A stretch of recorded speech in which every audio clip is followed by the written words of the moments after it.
رستمزاد رهبر شبکه مستقل تلویزیونی اوریو نور در شهر پنجکند که در پی جنجال با روبر شعبه محله سازمان ضد و نقض اوانگارد به افباشی عیبدار میشد، روز 7 دکامبر سال 2022 با حکم دادگاه شهر پنجکند 100,000 سومون جریمه بسته شده و از تالار دادگاه آزاد کرده شده است. او از ماه اکتبر در بازداشت قرار داشت. خود سینا رستمزاد بعد آزاد شدنش از بازداشت در صحبت کوتاه با از پلیس گفت دادگاه او را در ویران کردن ترتیبات جمعیتی گناهکار دانسته 1600 نشان دهنده برای صبح‌ها جریمه تعیین کرد. حکم سود 7 دکامبر صادر شد. سینای رستمزاد گفت از بس که در رفت تفتیشات دعواگر از دعوایش دست کشید و همین طریق دادگاه سینای رستمزاد را تنها برای ویران کردن ترتیبات جمعیتی جریمه کرد. سهراب نیازوف اجرا کننده وظیفه رئیس تلویزیون اوریو نور به رادیو آزادی گفت آنها بلافاصله پس از اعلان حکم دادگاه 100,000 سومونی جریمه را توسط بانک سپردند.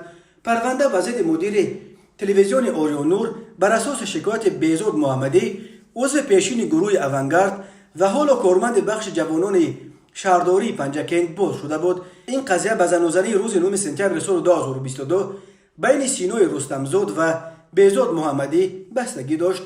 رادیو آزادی قبلا از قبل منابع خود خبر داده بود که زنوزنی آنها در روز تجلیل عید استقلال تاجیکستان در نزد طربخانه مهر در شهر پنجکند صورت گرفته است.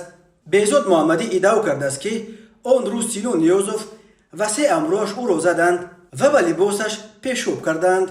خود بهزاد محمدی این قضیه را در مظهر عام تا حال شرح نداده است، ولی یکی از دوستانش به ذکر نام گفت بهزاد محمدی حادثه را فراموش کرده بود، اما بعد نشر عکس‌هایش در حالت مستی در شبکه‌های اجتماعی به دادستانی شکایت کرد. این عکس‌ها را مخصوص به نمایش گذاشتند که ببینید یک سرمتخصص حکومت پنجکند چه حال دارد، در حالی که او برای تربیت جوانان و جلب آنها به صف ارتش سهم جدی دارد. گفته بود این دوست بهزاد محمد 26 ساله عضو پیشین گروه اوانگارد یک سازمان وابسته و وزارت کارهای داخلی است. پیروان این گروه بیشتر به جانبداری از حکومت و منصبداران و حمله های لفظی به ضد مخالفان و منتقدان شور دارند.